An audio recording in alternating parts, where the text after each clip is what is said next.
Olha só, estão sendo acompanhados aqui no Maranhão 3 casos de supostas ameaças a escolas de Balsas, Timon e também aqui em São Luís. Após o atentado, claro que você acompanhou, em uma escola na cidade de Suzano, lá em São Paulo, que deixou 10 mortos e 11 feridos, as escolas têm criado aí diálogos, né, para tentar prevenir qualquer tipo de situação, próximos aos alunos inclusive. Veja agora na reportagem do Fábio Cabral todos os detalhes. Após a tragédia que terminou com a morte de 10 pessoas na cidade de Suzano, em São Paulo, 3 casos de ameaças dentro de escolas teriam sido registrados no Maranhão. Um deles na cidade de Balsas, onde o jovem Rafael Silva Reis, 18 anos, foi preso pela polícia. Por meio de uma rede social, ele teria ameaçado invadir uma escola e matar todas as pessoas. Na delegacia, o jovem teria pedido desculpas e dito que tudo não passou de uma brincadeira de mau gosto.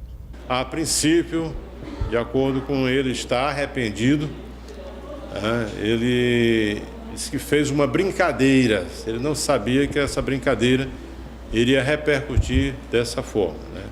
Na cidade de Timon, uma criança de 11 anos teria pulado o muro de uma escola municipal e intimidado alunos e funcionários com um estilete.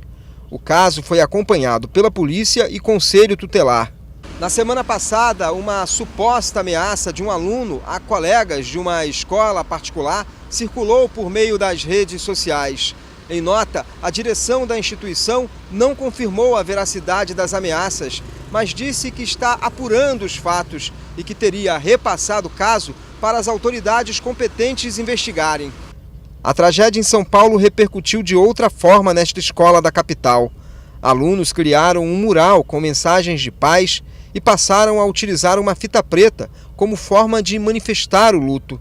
Não é só naquela escola que pode acontecer em outras escolas também. E é tipo um alerta de como podemos impedir esse tipo de situação que ocorreu lá, entendeu? Em outras escolas. A direção da escola passou a investir num diálogo maior com os alunos, além de incentivar que grupos de jovens se aproximem cada vez mais de outros estudantes. A gente propôs grupo de diálogo para que eles identificassem entre os seus amigos em sala de aula um aluno que estivesse com algum problema, algum transtorno, que a gente pudesse formar um grupo de conversas, de diálogo, trazer profissionais até da SEDUC ou da própria família. Às vezes tem mãe, pai que trabalha na área, que é psicólogo, que pode conversar, dialogar com eles, mas em especial aproximá-los, para que eles conversem, para que eles interajam diretamente. Muitas vezes a gente tem alunos que passam por alguma dificuldade, por algum problema em casa ou dentro da escola,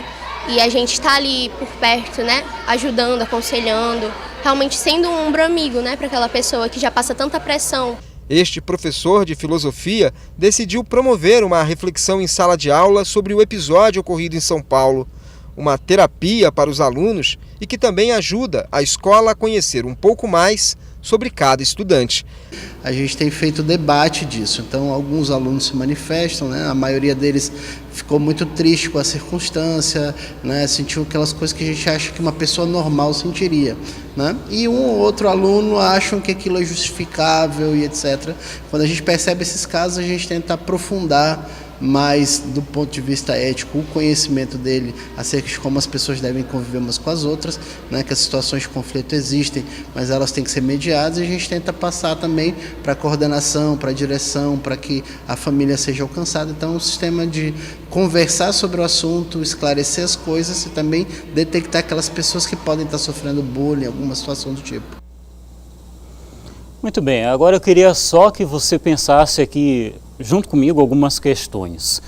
Você realmente é da turma que acredita que facilitar o acesso a armas, por exemplo, seja para ter em casa ou para ter o porte, é a solução, ajudaria em situações como essa? Ou você é do tipo que também defende que o diálogo, que a conversa, não só na escola, mas também dentro de casa, com as famílias, que é o fundamental para que a gente possa reverter esse tipo de situação, Você viu aí, logo depois do caso dramático que nós tivemos lá em São Paulo, registros aqui no Maranhão, e um ainda teve coragem de dizer que era apenas uma brincadeira de mau gosto. Aliás, de péssimo gosto, porque não se brinca com esse tipo de situação, não é verdade? Então, vem aí o papel das escolas, vem aí também o papel das famílias, porque o que a gente vê hoje e cada vez mais é muito pai, muita mãe que pega o tablet, o smartphone, entrega na mão do filho e deixa ele lá. Não deixa ele ali no cantinho que está quietinho, passa o dia todinho lá no smartphone e também no tablet. Não dá trabalho mais nenhum à criança. Sabe-se lá que tipo de conteúdo essa criança está tendo acesso. Pois é, inclusive essa semana, aquela praga lá, aquela coisa horrorosa que apareceu de novo, aquela tal de Momo, né, que é uma coisa ridícula que inventaram, inclusive agora estão inserindo em vídeos no YouTube Kids, voltado inclusive para crianças, para que essas crianças tenham acesso a conteúdo completamente inadequado, inclusive incitando essas crianças a cometer o suicídio. Pode uma coisa dessa? Não só pode, como está acontecendo, né? E aí as famílias têm que estar atentas e cada vez mais de olho nesse tipo de conteúdo que as crianças estão tendo acesso. É importante que se tenha esse acompanhamento. Não dá. A internet tem muita coisa bacana, é uma ferramenta fundamental para a gente nos dias de hoje, mas também tem tudo que não presta, você encontra por lá. E tem muito adulto por aí que nem consegue discernimento. Imagina então uma criança tendo acesso a esse tipo de conteúdo. Muito bem, ainda sobre o assunto, eu recebo aqui no estúdio o presidente da Comissão de Defesa da Educação da Ordem dos Advogados do Brasil, Seccional Maranhão, o Gustavo Mamed. Gustavo, boa tarde, obrigado pela sua presença aqui. Como é que a OAB, como é que vocês estão vendo toda essa questão, estão acompanhando, que tipo de ações estão sendo feitas? Boa tarde, Viegas, boa tarde a todos os telespectadores da TV Difusora. Eu trago um abraço especial do nosso presidente Thiago Dias, de todo o Conselho Estadual da OAB e da Comissão de Defesa da Educação. Obrigado. A OAB hoje e sempre é a principal representatividade da sociedade civil do Brasil. Uhum. Nós estamos acompanhando atentamente a tudo que vem ocorrendo. Sim. Né? Nós, na primeira gestão nossa, nós começamos com um termo de cooperação técnica com a Prefeitura de São Luís. Certo. E nós resolvemos trabalhar com a questão da conscientização. Começamos pelas escolas públicas municipais de São Luís. Nós tivemos palestras, audiências públicas, entendeu? Justamente para levar para a sociedade, né? E tentar coibir muito dessas coisas que estão acontecendo hoje. Uhum.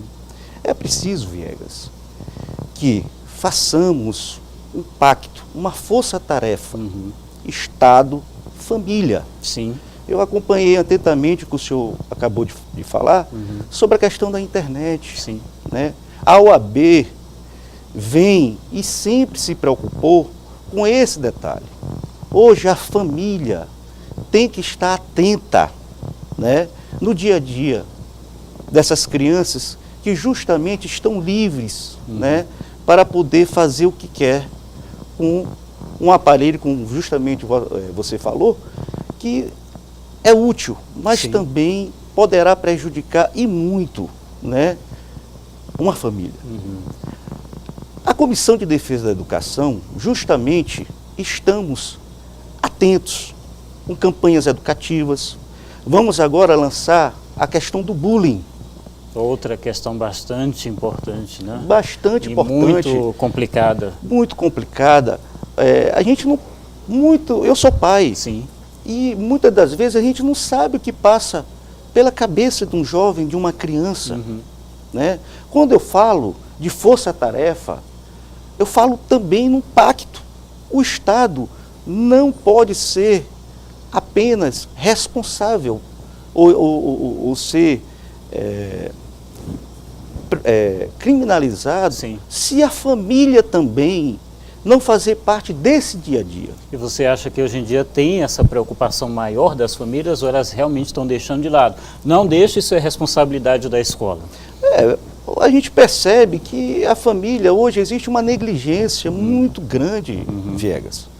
Nós precisamos, antigamente, os pais, né, tinham a preocupação de acompanhar o rendimento do filho na escola, Sim. as notas. Hoje, com essa vida atribulada, as crianças estão totalmente à vontade. O aparelho celular hoje serve como uma antiga babá. Sim.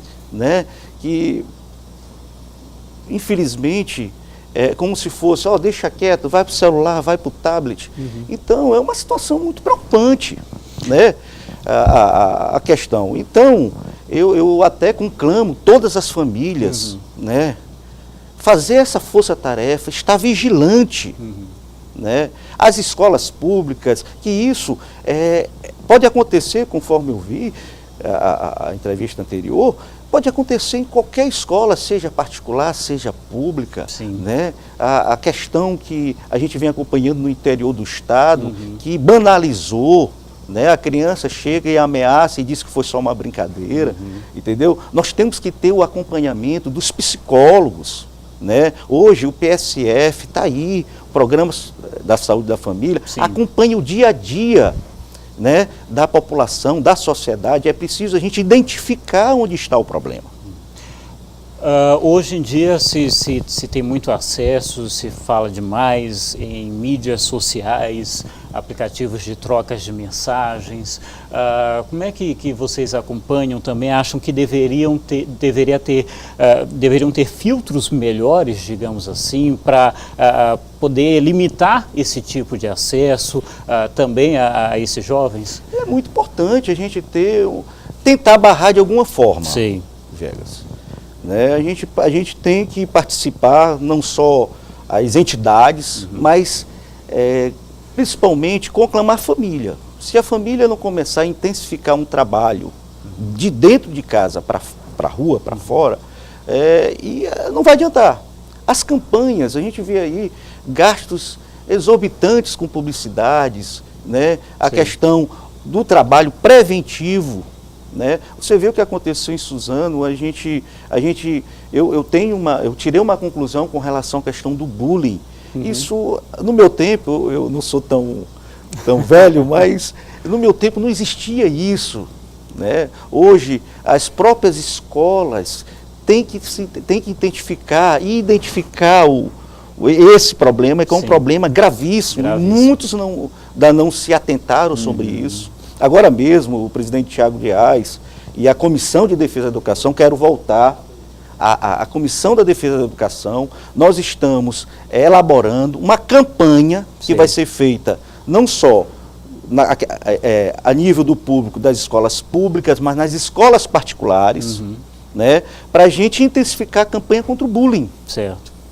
Crianças que estão assim indefesas, crianças que vão para a escola e também o assunto do suicídio, que muitas das vezes está voltado em algum trauma que essa criança, que esse jovem está passando. Enfim, eu estou muito preocupado, sou pai de 2 filhas, uma de 14 e outra de 10 anos, tento acompanhar, tento passar toda essa dinâmica que hoje criar um jovem, criar filhos é muito difícil, né? Nós estamos disputando com a internet, né? É muito difícil essa disputa com a internet. Eu acabei de ver também, existem programas maldosos, que esse programa é feito por uma pessoa. Esse, inclusive, esse que a gente comentou logo no começo, essa tal de Momo, que aparece, não sei se você viu, virou notícia agora mais uma vez, né, porque não é a primeira que ela aparece, inclusive vídeos voltados para crianças. Né?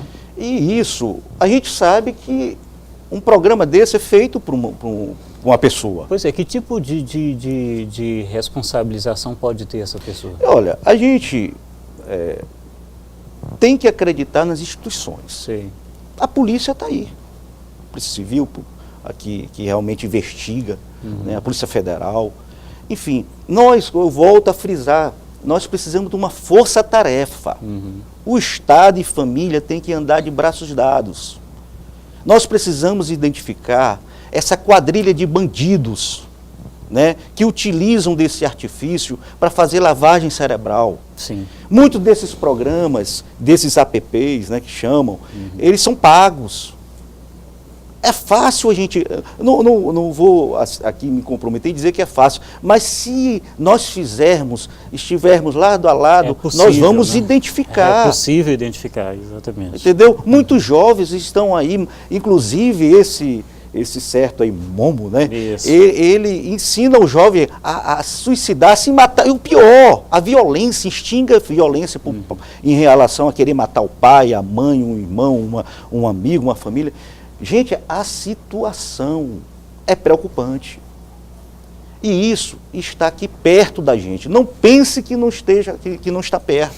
É verdade. Isso é uma preocupação muito grande. A maioria não está preparada. A família. Nós temos... a família não. E as instituições estão preparadas, estão se preparando, estão preocupadas, pelo menos, em se preparar? Viegas, eu acredito que sim. Nós temos que sermos justos. A gente vê, nós observamos campanhas publicitárias aí muito fortes, né? Nós precisamos também que aqui no caso específico de São Luís do Maranhão, do nosso estado, pedir ao secretário de Segurança, né, Jefferson Portela, ao governador Flávio Dino, que volte à questão do monitoramento nas ruas. Sim. Né?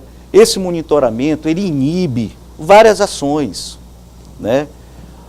E isso é preciso também que, como eu te falei, a força-tarefa esteja engajada. O Estado tem suas armas. Certo. O Estado é forte. O Estado age. E por conta disso, a gente precisa, né, que o Estado verifique essa situação de também estar vigilante. Não fazer Big Brother, que isso não é intenção de ninguém. O que tem que ser feito é agir, na verdade, como trabalho preventivo. Sim. E proporcionar uma maior segurança, né, a esses jovens, a essas crianças, que na verdade é o futuro do nosso país. Ok. Gustavo Bamed, da Ordem dos Advogados do Brasil, presidente da Comissão de Defesa da Educação. Gustavo, obrigado.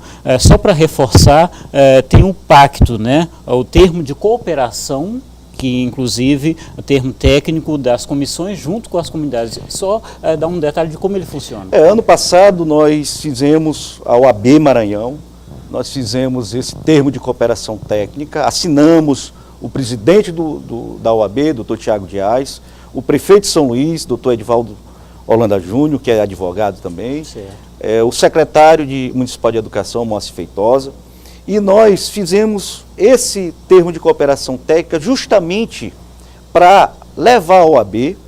A OAB é a maior entidade de representação civil que temos no país. Então a OAB tem que ter um papel preponderante para isso. E nós fomos procurar, nós estamos constantemente batendo as portas dos órgãos públicos para dizer que nós existimos e a comunidade precisa também do nosso trabalho.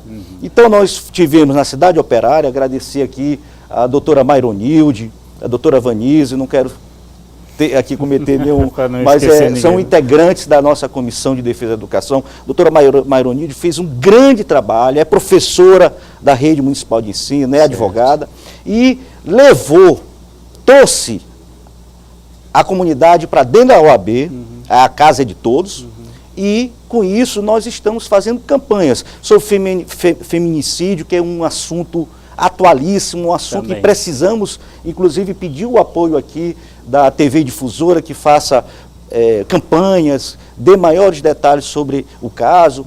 Nós temos também a questão do porte de arma, né? Hoje, vale a pena a gente liberar Então, são essas situações que a OAB tem a obrigação, e ao passo que estamos à disposição da sociedade para dizer que existe a maior entidade de representação civil, que é a OAB, à disposição de todos. Ok, obrigado, Gustavo. Voltando a repetir, o Gustavo, ele é presidente da Comissão de Defesa da Educação da Ordem dos Advogados. Obrigado mais uma vez pela participação aqui na Hora D. Seja sempre bem-vindo. Ok.